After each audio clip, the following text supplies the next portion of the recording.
વડોદરામાં વસ્તી ગણતરીના પ્રથમ તબક્કાનો પ્રારંભ થવા જઈ રહ્યો છે, ત્યારે દેશમાં પ્રથમવાર ડિજિટલ ફોર્મેટમાં વસ્તી ગણતરી હાથ ધરાશે. વર્ષ 2011 પછી લાંબા સમયગાળા બાદ યોજાઈ રહેલી આ વસ્તી ગણતરી આ વખતે બિલકુલ આધુનિક અને ડિજિટલ ફોર્મેટમાં હાથ ધરવામાં આવશે. આ ડિજિટલ વસ્તી ગણતરી માટે ખાસ એપ્લિકેશન અને ઓનલાઈન લિંક તૈયાર કરવામાં આવી છે, જેના આધારે તમામ ડેટા એકત્રિત કરાશે. આ પ્રક્રિયામાં નાગરિકો માટે સ્વગણતરીનો વિકલ્પ પણ આપવામાં આવ્યો છે, જે અંતર્ગત લોકો 1 મહિના સુધી પોતે જ ઓનલાઈન લિંક પર પોતાની તમામ વિગતો સબમિટ કરી શકશે. આ અંગેની જરૂરી માહિતી અને માર્ગદર્શન મહાનગરપાલિકાની મુખ્ય કચેરી તેમજ તમામ વોર્ડ ઓફિસ ખાતેથી પણ મેળવી શકાશે. આ દિવ્ય અને વિશાળ ઝુંબેશને સફળ બનાવવા માટે તંત્ર દ્વારા 4,840 જેટલા કર્મચારીઓ અને ગણતરીકારોની ફોજ મેદાને ઉતારવામાં આવી છે, જેમને અગાઉથી જ ટેકનિકલ ટ્રેનિંગ આપી સજ્જ કરી દેવાયા છે. આવતીકાલથી શરૂ થઈ રહેલા પ્રથમ તબક્કામાં વડોદરા શહેરના પ્રથમ નાગરિક અને અન્ય મહાનુભાવોની વસ્તી ગણતરી કરીને આ અભિયાનનો પ્રારંભ કરવામાં આવશે. ડિજિટલ માધ્યમથી થનારી આ ગણતરી સમય બચાવશે અને ડેટાને વધુ સચોટ બનાવશે. સિમ્બોલિક રીતે પણ કરવાના છે, જેથી કરીને વધારે લોકોને પ્રેરણા મળે, જેથી કરીને સેલ્ફ ઇન્યુમરેશનમાં આવે.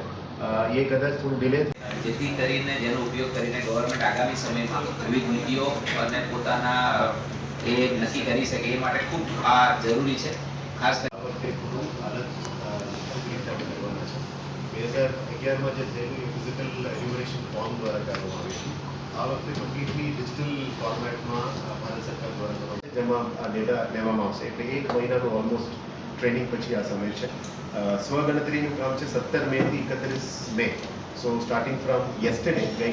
આપણે વંદન કરીએ છીએ કે આજે વડોદરાની વસ્તી ગણતરીની જે ભારતના વસ્તી ગણતરી 2027ની જે કામગીરીમાં ગઈકાલથી જ અમે વડોદરા મહાનગરપાલિકાની ટીમ અને વડોદરા શહેરના આખા ટીમ જોડી ગયા છે. આમાં આ કામ માટે લગભગ તબક્કાવાર ટ્રેનિંગ પણ આપવામાં આવ્યું છે. એટલે લગભગ 3 ટ્રેનિંગ્સ પણ આપવામાં આવી છે. અલગ અલગ બેચેસમાં પણ ટ્રેનિંગ આપવામાં આવી છે. લગભગ 4,800 લોકોની નિમણૂક પત્ર પણ આપવામાં આવ્યું છે. એમાં શિક્ષકો છે, આપણા તાલીમ અધિકારીઓ છે, વોર્ડ લેવલમાં કામગીરી છે. એટલે વડોદરા શહેરને 19 સબ બ્લોક્સમાં પણ ટૂંકમાં ડિવાઈડ કર્યું છે અને 71 બ્લોક્સમાં પણ ડિવાઈડ કરીને કામગીરી ગઈકાલથી શરૂ થઈ ગઈ છે. એટલે 2 ફેઝનું 2 ઇમ્પોર્ટન્ટ ડેટ્સ છે કે 1 જૂનથી 30 જૂન સુધી જે સમયગાળો છે, આપને ડેટા સેટ્સ ભરવાની સમયગાળા છે, અને 17th મે ટુ 31st મે છે, એમાં સ્વગણતરીમાં આપણે સેલ્ફ ડેટા રજિસ્ટ્રેશન અને વેલિડેશનનો સમય છે.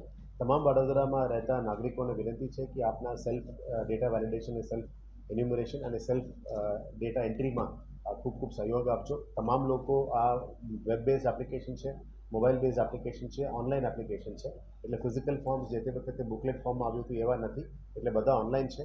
તમામને વિનંતી છે કે આપણે પોતપોતાનું ડેટા પ્રોપર રીતે ડિક્લેર કરજો. અને જે સેન્સસનું કામ છે એ નેશનલ લેવલમાં થઈ રહ્યા છે.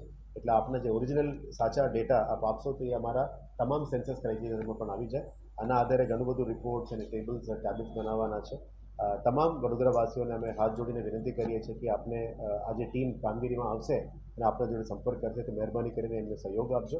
અને આવનારા દિવસોમાં આ રાષ્ટ્ર નિર્માણનું એક કામ છે, સેન્સસ ડેટા. એટલે આપણે તમામને સહયોગ આપવા માટે વિનંતી કરીએ છીએ.